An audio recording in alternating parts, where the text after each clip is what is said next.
File की, जिसमें उन्होंने कहा कि अजमेर दरगाह शरीफ असल में एक शिव मंदिर था, संकट मोर्चा महादेव मंदिर के नाम से जाना जाता था। उनका कहना है कि उनके पास 1910 में पब्लिश हुई एक किताब हर विलास श्रद्धा का एविडेंस है जो ये क्लेम सपोर्ट करता है।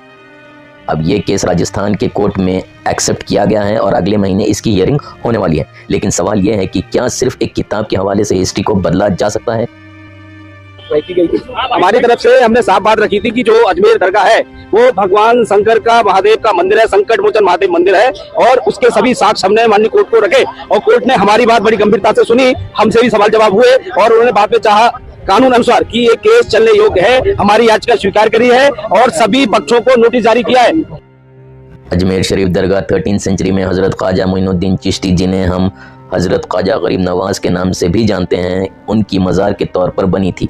ये सिर्फ एक मज़ार नहीं, हिंदुस्तान की गंगा जमुना तहजीब का एक सिंबल है। मुग़ल बादशाह अकबर से लेकर मराठा रूलर तक सब ने यहाँ अपनी अक़ीदत दिखाई है।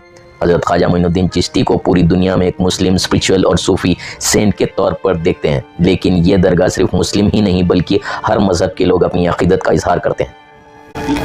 800 साल से दरगाह है ख्वाजा अजमेरी की। 800 साल उस दौर में मुग़लों ने हुकूमत की, बादशाह अकबर ने वहाँ पर बहुत कुछ तामीर करवाया, फिर मुग़ल ख़त्म हुए, मराठाओं का राज शुरू हुआ, फिर मराठा के बाद उन्होंने अजमेर को 18,000 रुपये में अंग्रेज़ों को बेच दिया। 1911 में क्वीन एलिज़ाबेथ आई तो वहाँ पानी का हाउस बनवाया। नेहरू से लेकर जितने प्रधानमंत्री बने वो वहाँ पर चादर भिजाते हैं। आप बताइए क्या करना चाह रहे हैं लोग? आखिर क्यों इतनी नफरत पैदा कर दिए बीजेपी आरएसएस वाले मस्जिद दरगाहों के ताल्लुक से? प्रधानमंत्री नरेंद्र मोदी खुद चादर भिजाते हैं। अब बताइए उस पर क्या बोलेंगे वो? उन्होंने मिनिस्ट्री ऑफ माइनॉरिटी अफेयर्स को पार्टी बनाया तो नरेंद्र मोदी की सरकार उसको बोलेगी कि वो दरगाह है ही नहीं है। प्लेसेस ऑफ वर्शिप एक्ट तो इस्तेमाल ही नहीं हो रहा है। लोअर कोर्ट आखिर प्लेसेस ऑफ वर्शिप एक्ट को क्यों नहीं सुन रही है? आप हर जगह पर जाकर बोलेंगे नहीं यहाँ पर मस्जिद नहीं थी, यहाँ पर दरगाह नहीं थी, यहाँ पर कुछ और था, तो फिर कल कोई मुसलमान जाकर बोल दे जाकर के नहीं यहाँ पर ये नहीं था, यहाँ पर वो था। कहाँ रुकेगा फिर ये?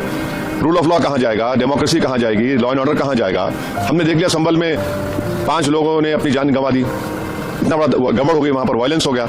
तो ये तो देश के हित में नहीं है। जो सियासत नरेंद्र मोदी और आरएसएस कर रही है उससे देश कमजोर हो रहा है, उससे भाईचारगी कमजोर हो रही है, रूल ऑफ लॉ कमजोर हो रहा है। अब तो इनको जवाब देना पड़ेगा। ये जितने भी लोग हैं ये डायरेक्टली। लेकिन ये कंट्रोवर्सी नई नहीं है। पिछले साल महाराणा प्रताप सेना ने भी ये क्लेम किया था और ASI सर्वे की डिमांड की थी। आपको याद होगा कि अयोध्या बाबरी मस्जिद और वाराणसी के ज्ञानवापी मस्जिद केस के बाद इस तरह के क्लेम बढ़ने लगे हैं। अजमेर दरगाह के सूफी काउंसिल के चेयरमैन सैयद नसीरुद्दीन चिश्ती ने इस क्लेम को अनफॉर्चुनेट और मिसलीडिंग कहा है।